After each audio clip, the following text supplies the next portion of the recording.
Hey, yo, what's up? Hola, ¿cómo estás? Guys, you already know Wendy's special for this month of March. We don't have one. Nope. We got two. Which one is your favorite? Definitely the crispy panko fish sandwich. Really? Yes, sir. Mine is the jalapeno popper chicken sandwich. That's my favorite. I love spicy. Let's get into it. Guys, if you want to win a voucher with Wendy's or with No Filter, all you got to do is share this episode. That is it. Share, you might win a voucher. We'll see you on the show. Peace. Hola, ¿cómo estás? Hey, yo, what's up? Are you serious? Sorry, come here. Are you serious? They haven't even. Have you shared the video? Let's go. Come on, we're waiting. We got a few seconds left. You got this. Come on. It takes nothing. Meanwhile, you're waiting. Meanwhile, you're probably sharing. Grab your phone, look up No Filter in Paradise, and follow us as well. We give away prizes every single week. And don't forget to follow Elite Studios Media Entertainment on YouTube, Facebook, and Instagram. All that good stuff. Guys, share the video, and we'll see you on the show. Peace. Hola, ¿cómo estás? Hey, yo, what's up? This is No Filter in Paradise.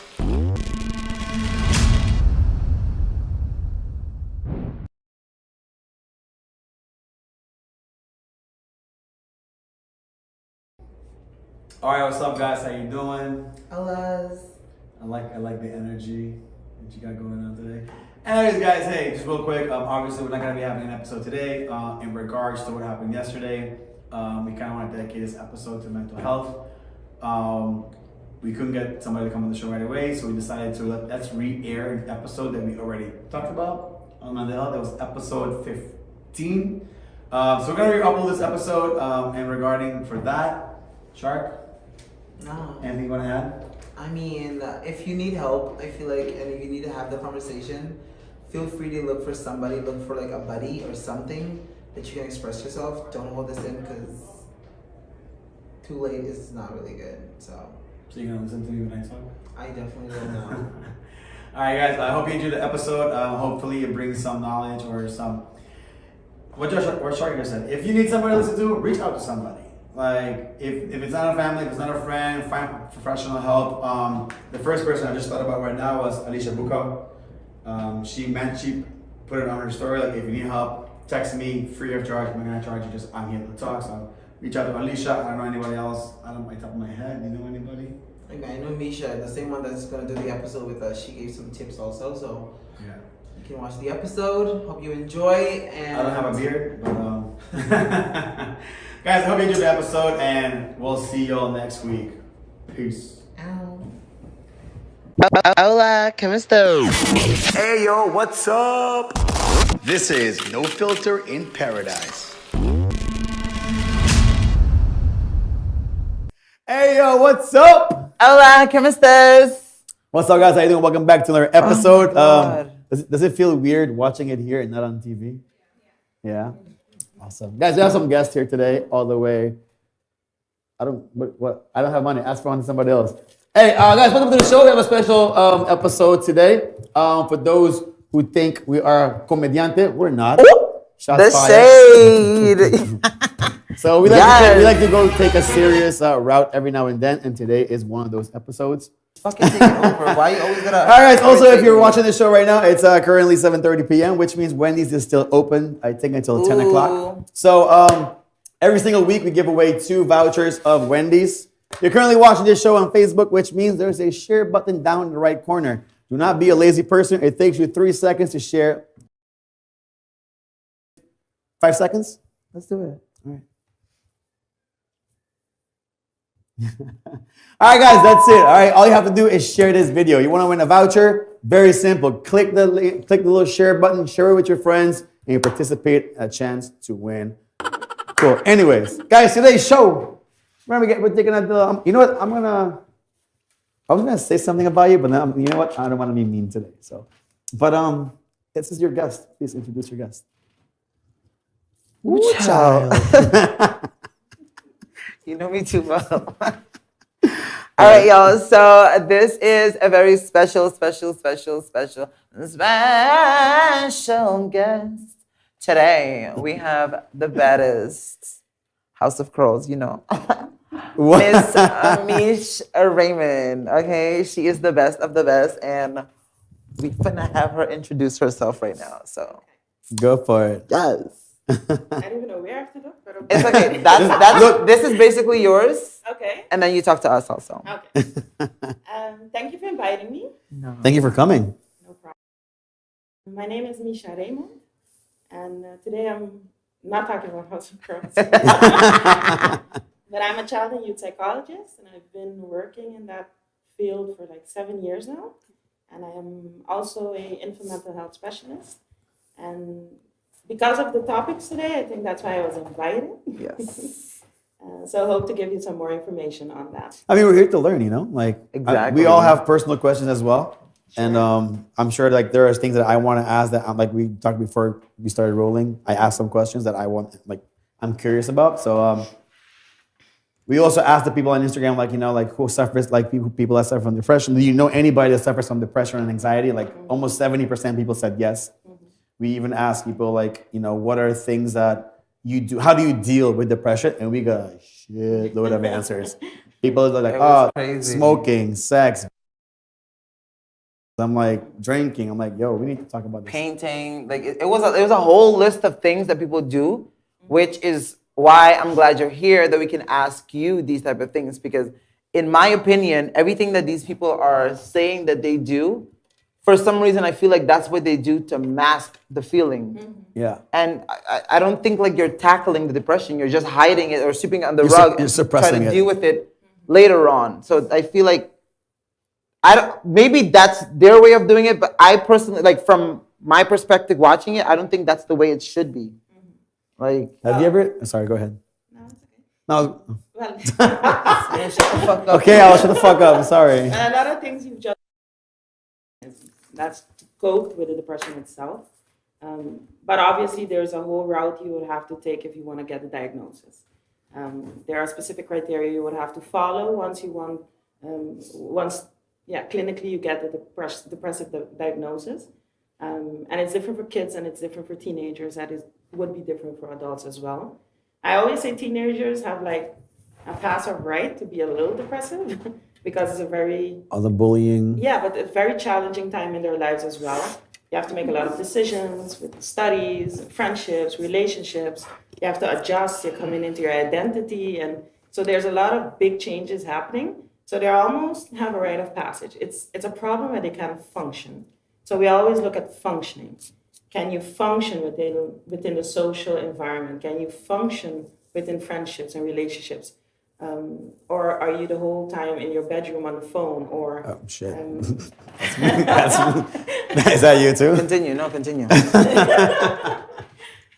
or have you stopped doing things that you enjoy? And Yeah.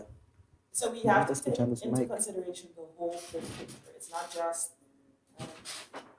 one or two criteria that you're going to be like, oh, I'm depressed or I have depressive disorder. You know they can see you, right? I know. But the comments are saying they can't hear her You mic. would Yeah, be yeah, the I saw worst it. criminal. No, because he calls me out a lot, so I gotta call him Yeah. out. Yeah. No, okay. What? So depression is very broad. Yeah. Lost that fun. But usually what we're looking for are depressive thoughts. And we are a little bit more, we're more alert for kids and teens who say they're depressed because you also have suicidal thoughts. And once there are suicidal thoughts, we have to keep monitoring them before it becomes plans, and before they actually do something from an impulsive nature. Is that a big thing? Like, do you have, I mean, obviously this might be 2 seconds. Can y'all hear her now? So all of that, They can? Sorry, because I'm they're like- trying to see here. Clear? Yeah. Okay. Sorry, guys. You know. Yeah. We wanna make sure you guys get this info. Some of them are still saying no. Some people are saying no. Testing. Live streams ain't so easy. I am not singing. Okay, now yes. Now yeah. Okay. All right, we good. Because my question was gonna be like you were just mentioning, there's like a lot of suicide thoughts in teenagers. Like, is that I don't know, maybe it's a private question. Like, is this a big issue in Aruba? Do you have a lot of kids like? Definitely. Yeah. I think the majority, like 2/3 of the teens that are referred to us, do report suicidal thoughts. Of course, we are alert if it becomes planned, and of course, if they've tried something in the past. But I would That's say crazy. 2/3 of teens report suicidal thoughts. That's The ones who are admitted to us, no? yeah. Remember, well, we're dealing with a specific group. It's not the whole population or No, of course not. every teens, but every teen that is referred to us for psychological help or psychiatric help, they do report in some kind of nature to have had these thoughts or are having these thoughts. What's the demographic of kids? Like, what's the age? Like from? We see kids from 0 to 18, maybe 19, 20. Depends if they've been with us before they became 18. And because of my specialty, me and another colleague or two other colleagues, we have a specialty with kids from 0 to 5. We also see pregnant women. Like at a young age.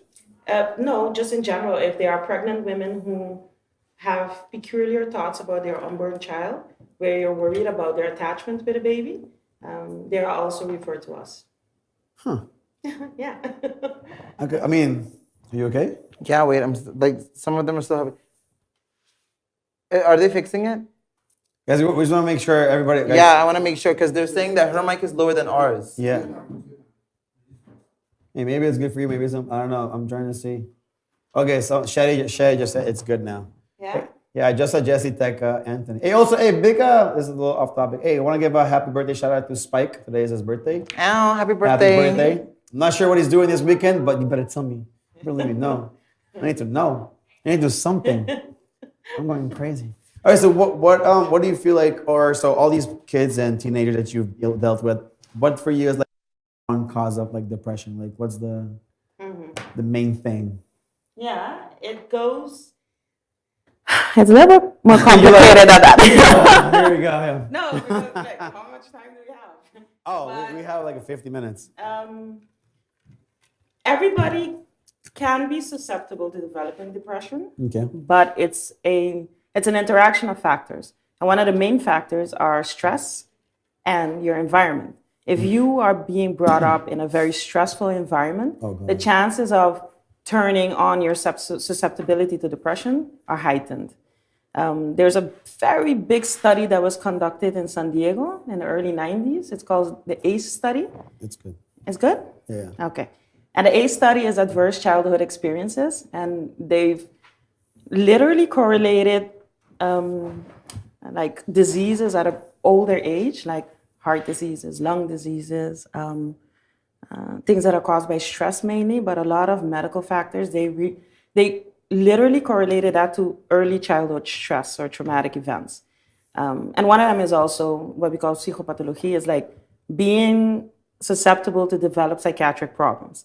And ACEs include like a stressful environment, which is domestic violence, or if a parent has substance abuse, or they've been to prison, or financial disparities, like they are poor. And those are stress factors that could add to the development of certain psychiatric problems, including depression. Makes sense. So they've reported like if you have 4 or more ACEs, the chances of developing one of these disorders or diseases is like increased by tenfold. And if you have 6 ACEs, it means that your life expectancy is shortened with 20 years. So stress has a very big impact on Hey, listen, it's a good your thing you live health. on one happy island. Yeah, exactly. But the thing is also as well, a lot of kids are reported or referred to us with attentional or hyperactivity problems or depressive problems like mood swings and stuff like that.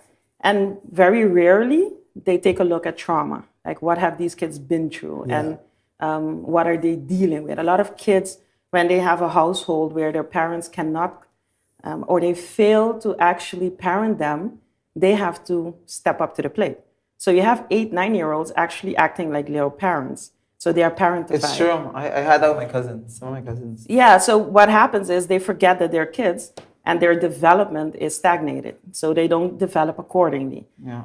So they miss a lot of childhood experiences that are essential for their development, basically.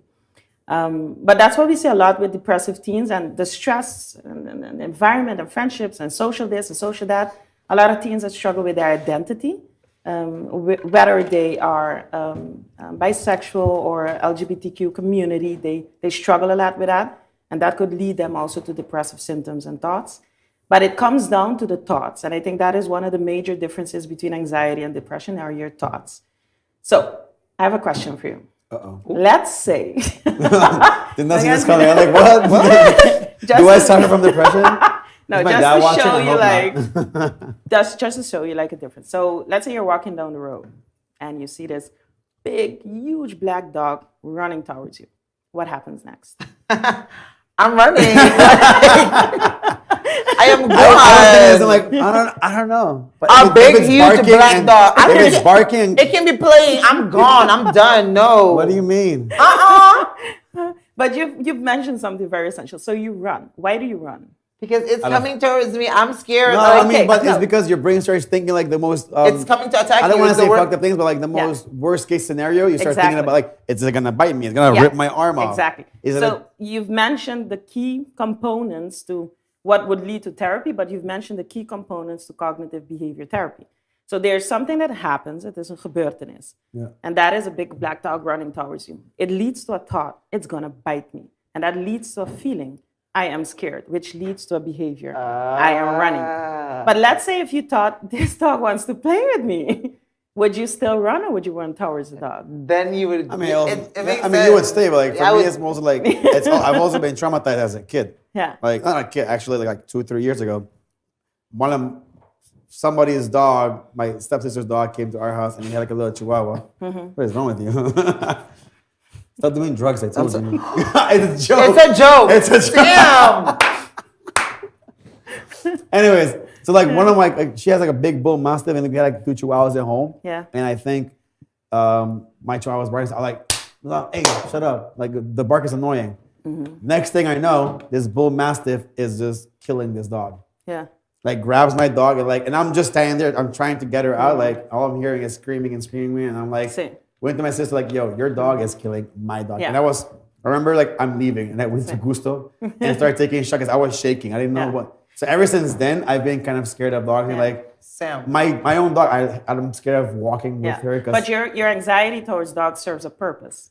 Like, it's Because your defensive. experience has taught you that Yeah. dogs are dangerous and they will kill other I dogs. mean, I won't say dangerous. More like I can't predict what's gonna happen. Like if I took my dog, like is my dog gonna bite you? I don't know. You saw my dog. Yeah. Yeah. She's fucking wild. Yeah. The story wasn't really about dogs. But no, Like, I get it. But the idea is like is you're traumatized, and then Yeah, I get it though.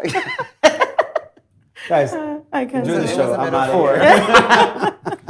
here. I love you though, but like, Yeah. But what we How did always you- tell, How did you get this? who cares? it's funny. This I is have my- fabulous. I'm I'm not even open it. I'm not Don't, even I'm open taking it. it.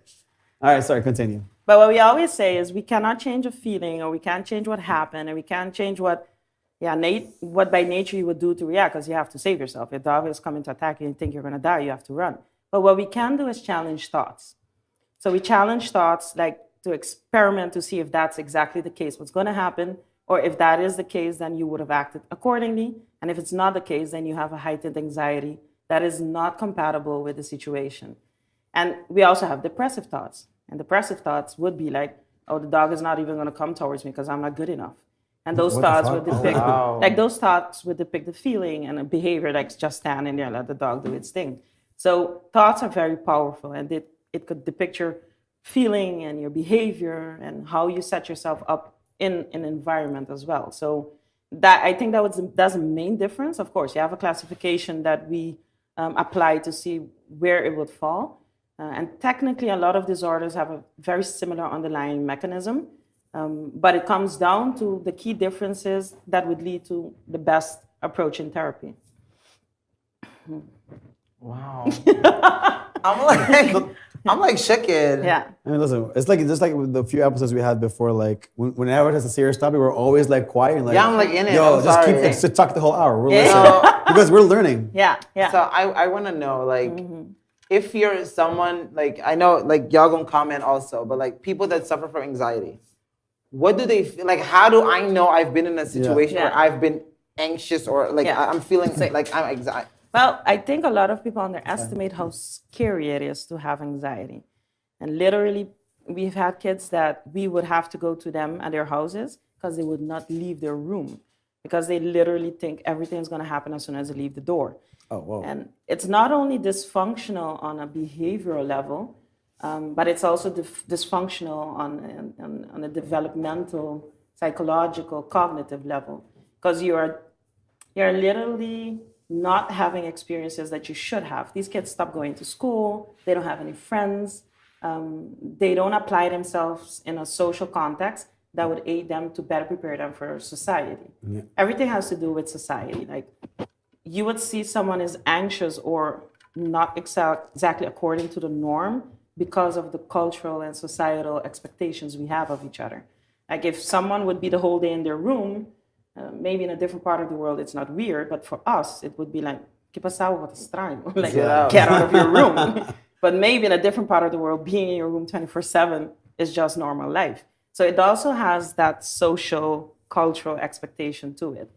But yeah, we do see a lot of kids who suffer from anxiety, and anxiety brings about other problems because they also very rarely can differentiate between what is normal arousal, like what is just, because stress is needed. Yeah. If I didn't have stress, I wouldn't finish any project in my life. If I didn't feel stressed, I'll do it next time. I am a deep procrastinator. So if you didn't feel stressed, I wouldn't be here on time. Or I wouldn't feel like, I would be in here tomorrow and like, Shark, where are you? Yeah. So like, you need to feel stressed to produce and to do stuff.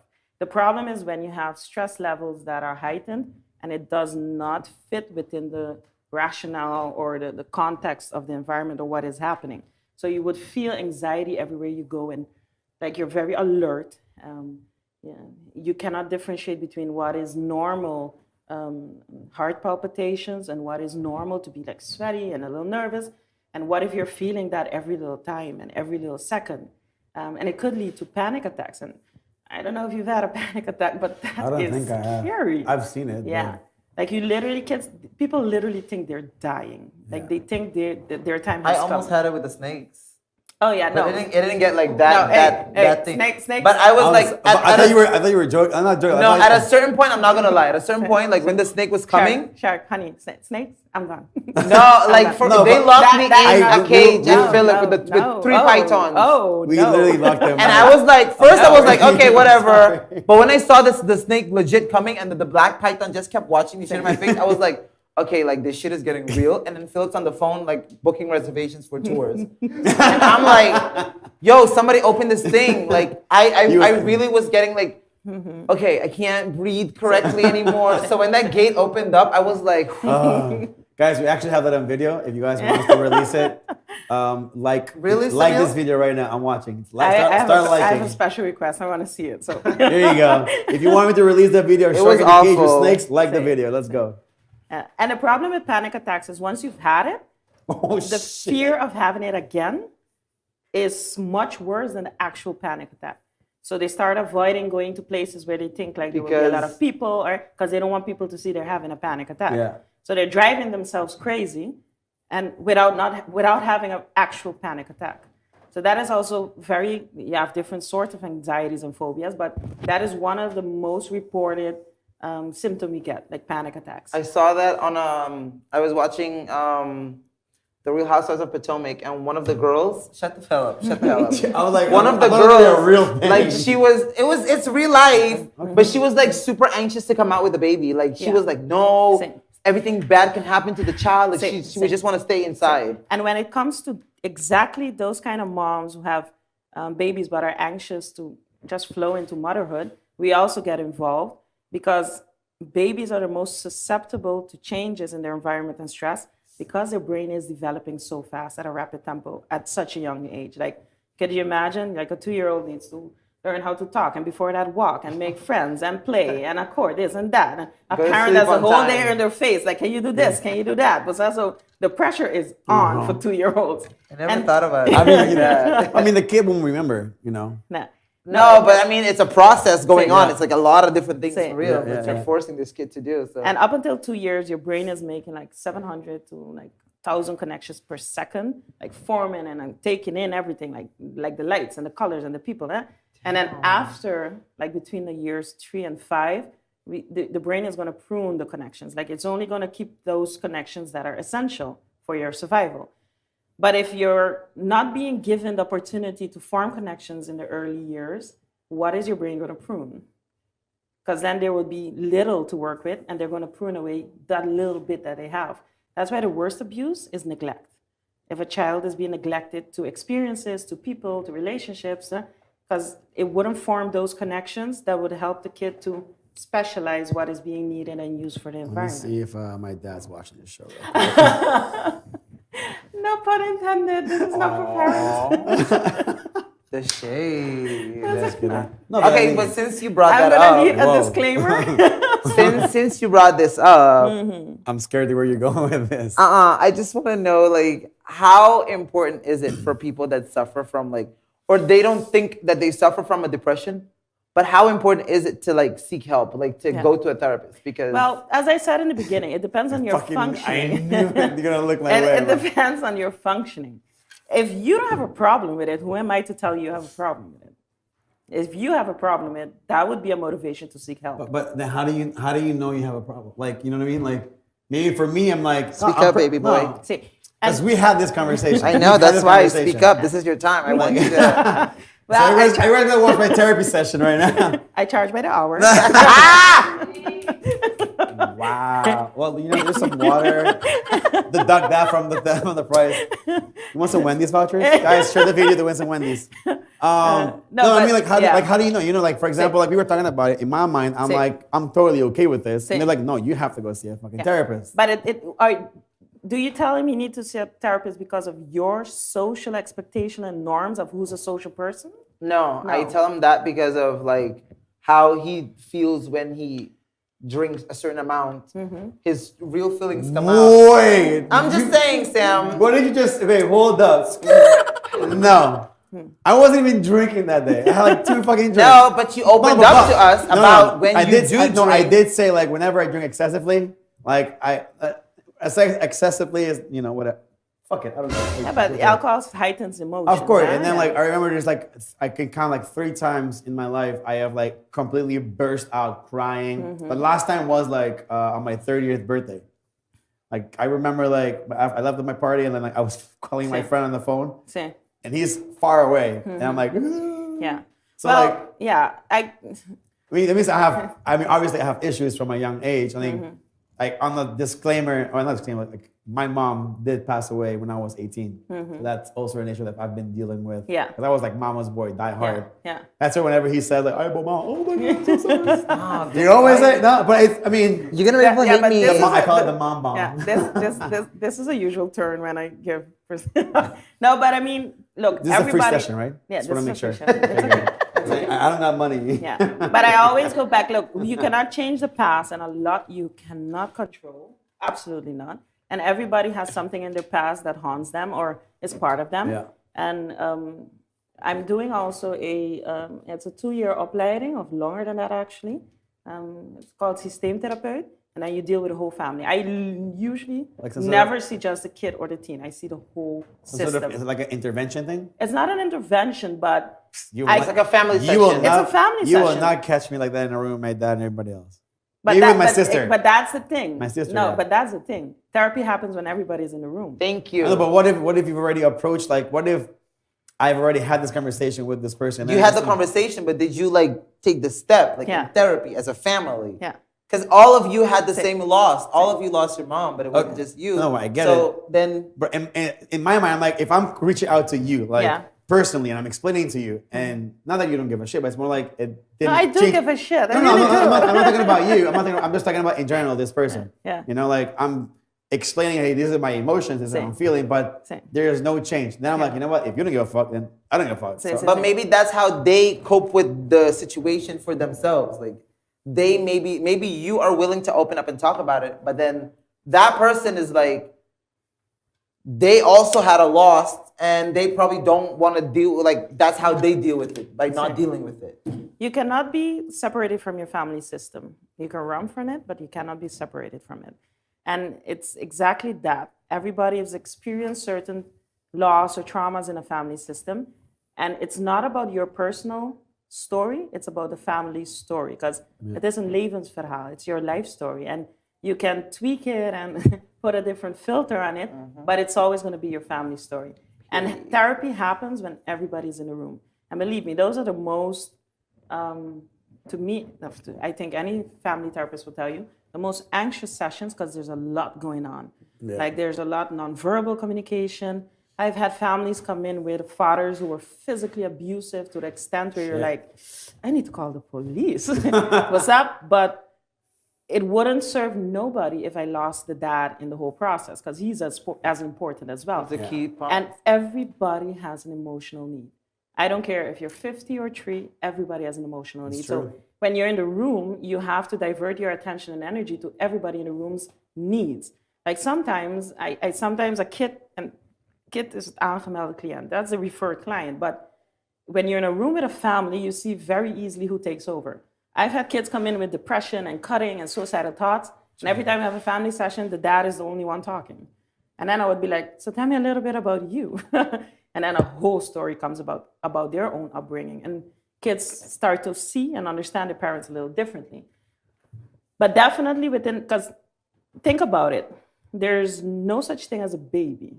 There's always a baby in their environment, people around them, and being taken care of, where they grow up, value, norms, expectations. Everything is being imprinted in the kid. And how do you deal with life events? Because everybody has life events. It's very crucial to how you pick it up as a family. And if you're not able to do that, it is also very indicative that how do you cope? How do you cope with loss? And it could be very confrontational and it could be painful. I always tell people who come in with trauma, I usually see kids who've been sexually abused. So it's trauma that's been going on for a very long time. And it is scary how many referrals we get from kids who are being sexually abused. And what we usually see is the heightened fear in them being in a room that is basically quote unquote safe. Because they might have been abused a few years back, but the fear is real. And I always say there's no scarier thing than your mind. Because your mind can take you places. Anywhere. Exactly. Your mind can take you places that Disney World has nothing on that. Like all those dancing teacups, it has nothing on that. So, and the mind is a very scary place. And I do see adults now and then, but I have a very attachment-based approach. So even if you come in as a 13, 33-year-old, 53-year-old, I always approach you from your basic emotional attachment needs. And that's where you make the connection. That's where you have room for therapy. Because everybody wants to feel heard, seen, valued, respected, acknowledged. And once you have that, despite how crazy the person's past might be, that's room for therapy. Drop the mic. In my mind, there's a question. You just keep popping these waters. I love it. We have a... Thank you. I love it. Thank you. Elias Studios now has a printing company too. Hey, printing your It's for the free sessions. I know. It's making up for You it. can keep it. It's making up. Yeah. No, I was gonna ask, like... You see, sorry, Leah just joined. Leah, let your mom see. Who's Leah? It's my sister. Oh, shit. No, I was gonna ask, like, it was more towards you or even yourself. Like, have you? No, it's like, I guess, have you ever suffered like from depression or feel like you've been depressed or? Me, yeah. Yeah. Mm-hmm. Even till this day. I don't. It was for me. It was very. I always try to like push myself out of that type of like mindset. Mm-hmm. Yeah. But it did happen to me like a few years ago. Like when I used to work like a certain job, and I was like, I would come to work every single day, cry, like from the time I go into my car, I would cry all the way to work, wipe my tears, and then come out and just go to work, be happy. I'm known for being the happy person. Yeah. So we're like always those people that we're not allowed to have like bad days or something. Because I was like, what's wrong with you? Come on, shake it off. And so you're like, nah. So I always like play it off. But like, it was so depressing because like at the job, like it was a thing where they were like, shit can happen for you, but it probably can't because of how I felt that or what has been told to me by other people. It's because of how flamboyant I am. And so I try to like change for like a few months. I was like, okay, walking straighter at work. I was like trying to act way more straight. Like I swear to God, what? I was acting. My way first thought more was like you straight. walking on the beach like you're a mom. No. I legit try to cut out everything just to like be good for the good enough for the job. You're not. Exactly. I was trying to be who they want me to be. And like that is what had me like legit bawling my eyes out. And then I would finish work, I would sit in the car and I just cry. And I'm like, okay, let's go home. Yeah. And I couldn't talk to anybody about it. Yeah. It was weird. I had this one friend. I was gonna like, that's the only person I called. I was like, hey. It was one day I couldn't take it anymore. I was like, hey, like I was crying. He was like, are you crying? I was like, yeah. He was like, all right, well, I'm playing a game right now. When I'm done, then I'll come over. we can talk. I was like, you know what? Fuck you. First of all, I don't cry. I don't do this type of thing. So if I open up and then you're gonna tell me you're playing a fucking game, I was like, nah, fuck that. So after that is when I was like, okay, you know what? Snap the fuck out of this shit. This is not who you are. I came to reality like, okay, this is never gonna be like a certain way for me. So I'm not gonna like try to be whoever they want me to be. I was like, fuck it. Just be yourself. I am who I am. It's not gonna happen for me. Fuck it. I mean, the reason why I'm asking is because like, even for myself and for you, like we're always two happy people. Always, anywhere we go to, we're like that happy. Hey, what's going on? Hey, blah, blah, blah. We're always Lit up the party. Life of the party. And then they probably think, like, oh, these guys must be living the fucking life, like super happy, never a bad day. Meanwhile, in my head, I'm like super insecure. I'm dealing with certain shit that people don't see unless I start drinking excessively. But the thing is, when that shit goes through the fucking roof like a bottle of champagne. Thursdays and Fridays, I have space for free sessions. No.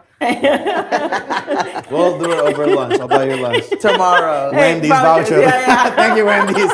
Sponsoring my therapy session.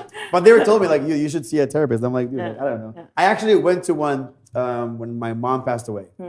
My dad sent me, and then I remember, like, halfway through, I was like, why the fuck am I sitting in here? Like, this lady who knows nothing about me, nothing about my life, is telling me how I should live. Like, you know what? I just said it for 1 hour. Thank you. I'm never coming back. And I told my dad, if you ever send me again, I'm leaving. Like, I'm not going to stay here. Well, there's a general belief that I cannot change nobody. I can't change people at all. And you have to believe that people already know what should happen.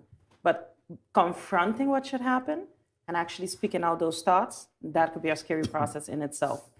But could you imagine when you have teens and kids who are struggling with themselves identity, and they have to act a certain way because mom said so, dad said so, and society expects it, and that?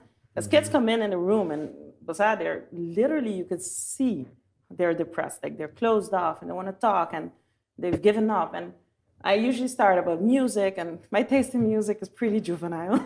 So I talk about music and I talk about the things and the likes and the don't likes, form a connection, make a bond, talk, let's see what it's all about. And then we get to the deep stuff. And then we get to but I don't know how to tell them, mom, bijvoorbeeld, I'm into girls or into guys. Or, I don't know. Okay. But what would you want me to help you with? How can I help you tell your mom this part? And because you're still going to have to do it. I can't do it for you.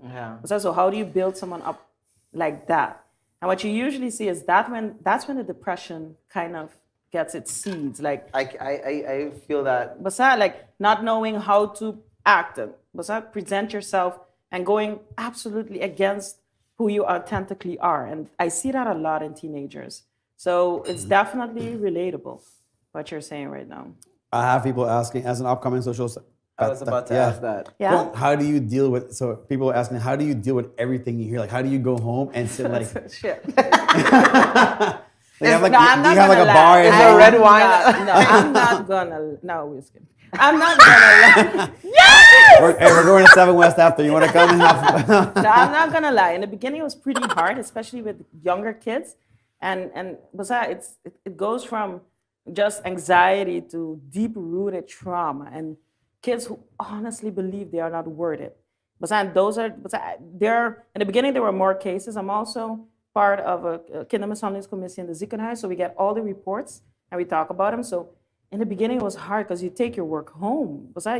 You think and you think. And after a while, when you do give therapy and you see how they come out of it and literally they blossom in front of your eyes, it gives you hope. It gives you hope. It definitely does. But I have to admit, I also have a family system that make sure, like when they call me, it's a joke this and a joke that, and we have fun. And I have a brother and a sister who are quote unquote. They're watching right now. Brother and sisters who are quote unquote crazy. That entire family is lit. Like you would think we are the epitome of ADHD. Like everybody is talking and laughing and this and that. My brother is teasing. My sister socializes with everybody. Leah socializes. Everybody's like, it helps a lot. And believe it or not, when I'm in my free time, I like to surround myself with kids. Because I find kids bring you back to the here and now. Like Leah's daughter, Your Jade. niece adores you. Like my sister was like, when she was pregnant, my other sister, she's like, what if she loves you more than she does me? I was like, it's probably gonna happen. So let's talk about it. And I love like just hearing them laugh, and they bring my attention to the most crazy things like Jade always asks me like, she once asked me like, why do turtles have like these big shells? I was like, I have no clue. She's like, oh, they have to carry their houses. I was like, What? You're onto something. Like, yeah. I didn't watch it that way. And I was like, that's why they're so slow. Like it's heavy carrying their houses. But those are the little insights that it makes my day, and I think about those things. But surround yourself with what makes you happy in the here and now, because we have a lot to think about of the past, and we make, especially now with the COVID, we're thinking about things in the future, and we will make it, yes or no, what's going to happen, and it's very unsure times.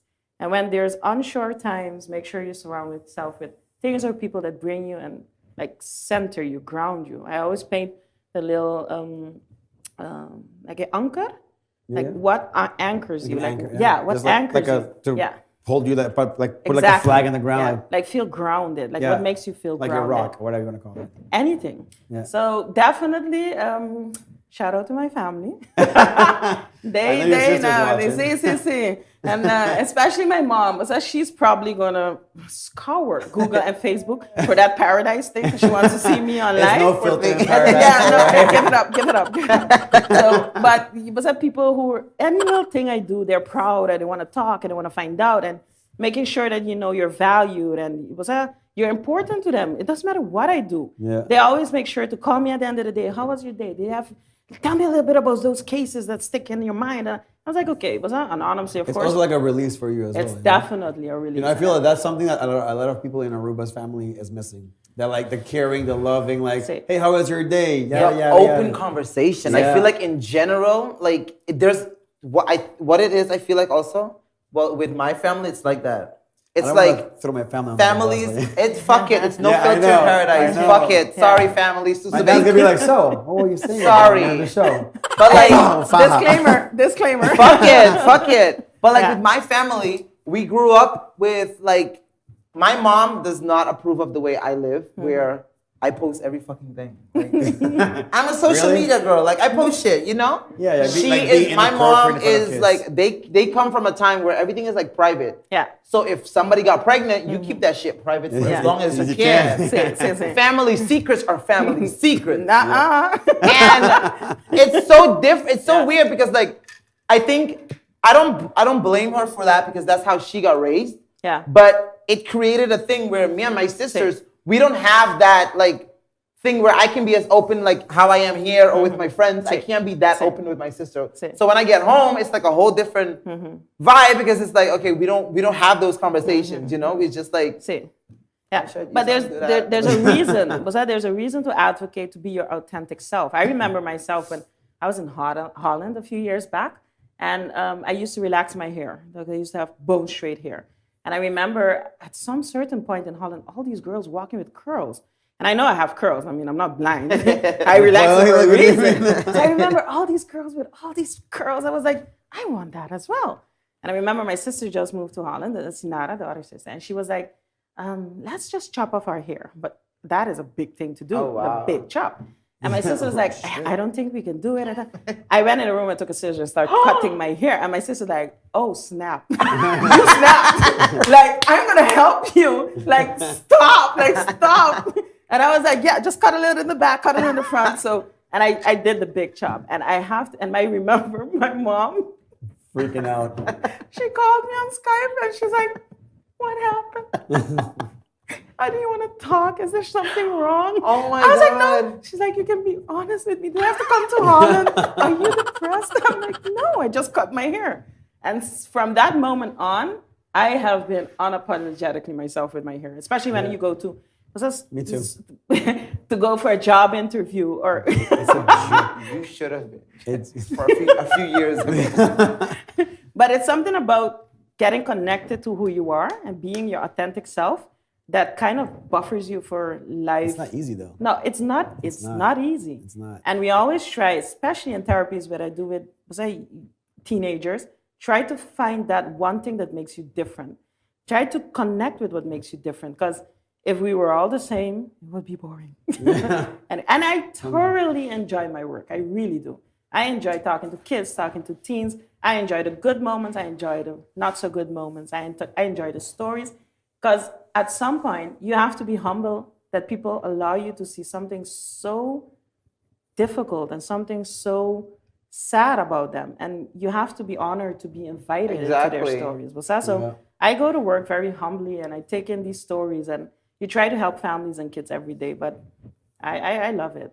And like, how do you deal with like, or what type of advice would you have for like students that go like from here where everyone knows each other, yada yada yada, and then they go to study in Holland with this depressing weather, which from what I've heard from a lot of people is that when you go to Holland, it's a whole different ballgame. It is.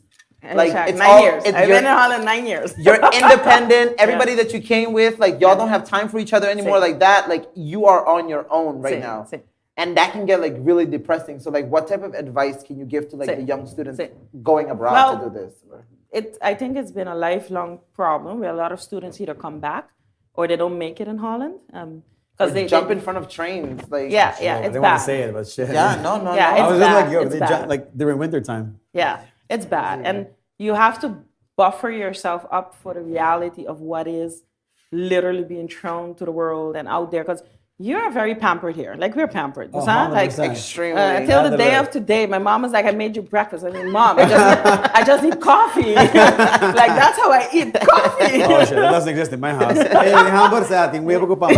Like shit. But we are very pampered, and I remember like being in Holland, and before I left for Holland, I went through something very traumatic. I lost someone to an accident. So that happened. I think like a month later, I had to be in Holland. Shit. And my mom was super worried. She's like, what are you going to do? But it's finding your way around and learn how to be independent and take the bus and take the trams and the trains and try to be independent in a way that be comfortable with yourself. Be comfortable alone. Be comfortable with being uncomfortable, because that's going to happen a lot, especially if you're going to be at school and everybody is speaking this Dutch on another level. It's like alien talk. And you're like, hello. And try to find a way to accommodate and be a chameleon, because we are so much more versatile than we think. We are much more stronger than we think. We survive in very different circumstances, and we do go out there. And use the fact that you have a system or buffer or friends, or use that to your advantage. When I was in Holland, I had my friends from here, but I also mingled with people from Holland, Morocco, Cape Verde, every culture imaginable, because you get a sense, like a world sense as well. And that buffers you for everything that could come your way. You're invited to different cultures and parties and that's super cool. foods and you take that with you. It cultures you in a different way, and your mentality. There's so much more, but I did decide to come back because I am an island girl. So you stay true to yourself. And I always said, I'm not going to study what I studied and do what I do just to help abroad and not help our kids, because help is needed everywhere. And if you can mean something back to your own community. I boarded that plane 100%. Without my diploma. I was at my brother's in Holland. I was like, pass to the university, pick up my diploma, I'll send it. Because I was that set on coming back. And now I've been here 7 years. I'm like, okay, I wouldn't mind going back, but there will always be something that pulls me back to the island. So definitely buffer yourself up. Damn. I mean, we're currently reaching the end. Yeah. But I want to ask, we ask most of our guests because we can go deeper in this conversation 100%. We didn't even cover the things I wrote down at all. Yeah. But I wonder if you're willing to come again on the show for like a second more. If there's this water. This fucking label. And we'll have it rubber duckies, everybody. Oh, guys, if you guys want to see a part 2, please comment part 2 so we know, or like the video, whatever it is, just comment part 2. Any final thought? I actually had one thing. Where in Aruba can people find help? That's what I want to know. Yes. If you want help by us, I work at Respaldo. Yeah. You would have to come with a referral from your huisarts, your doctor, Dr. Dicas. We can see kids can be referred from 12 on without, they can accept help from 12 and on without their parents, but they can come with 18, or 16, sorry. They can come with 16. Oh, 16? Yeah, 16. But you have to come with a referral from your huisarts. So it has to go via AZV. Yeah. And then you can find us at Respaldo, behind the airport. There's a big building, Respaldo. All right, guys. Well, guys, real quick, make sure you share this video to win some Wendy's voucher. I'm gonna take the picture right now with the three of us, post it on Instagram, tag your friends for a pizza from Urataca. We're gonna do a part 2 with this. We're gonna go a little bit deeper. Ihmat, I see you're watching right now. You gotta make sure you text on No Filter so you claim your prize from the, last week. All right, don't mess up. Guys, thanks for watching. We will see y'all back next week. Peace. Thank you so much. And watch the video I just posted on No Filter. What the fuck did you post? What did you post? Yo, no. Is it?